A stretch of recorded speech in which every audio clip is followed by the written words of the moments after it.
ఒక్కొక్క ఇంటి మీద ఆనాడు 5,04,000 రూపాయలకు 550 అడుగులు కట్టాలని రూల్ పెట్టాడు కేసీఆర్.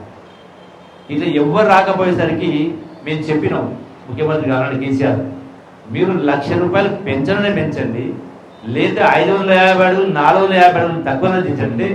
అది చెయ్యని కారణంగా ఇంకా కేసీఆర్ మాటలు చెప్పాలంటే మోచేతికి బెల్లం పెట్టి నాకమని చెప్పి ఇట్లా నాకు తరని చాలాసార్లు కేసీఆర్ అంటున్నాడు.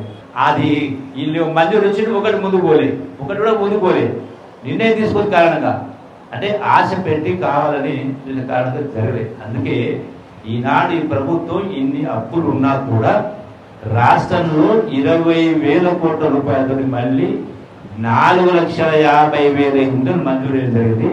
ఇవి 119 తాలూకాలకు పంచితే కొల్లాపూర్ తాలూకాకు 3,500 ఇళ్ళు వచ్చినాయి.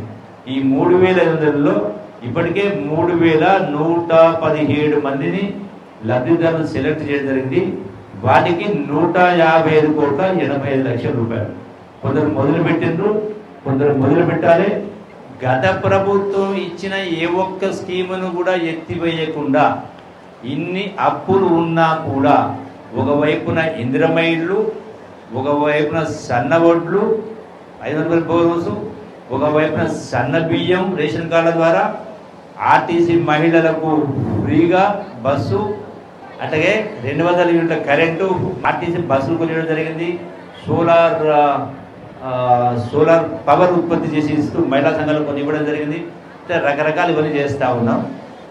గత ప్రభుత్వం 10 ఏళ్ళు పనిచేసిండ్రు. 10 సంవత్సరాల్లో ఆనాడు కేసీఆర్ చెప్పింది దళితులకు 3 ఎకరాలు భూమి ఇస్తున్నాడు, అట్లాగే నిరుద్యోగ యువకులకు కూడా 3,000 రూపాయలు పెన్షన్ ఇస్తున్నాడు, అట్లనే అప్పుడు డబుల్ బెడ్రూమ్లు కట్టిస్తున్నాడు.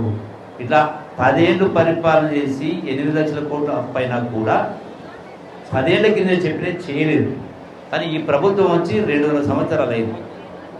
గత ప్రభుత్వం చేసిన ఏది ఎత్తివేయకుండా మనం కొత్తగా ఇవన్నీ కూడా చేస్తున్నామా చేస్తలేమా?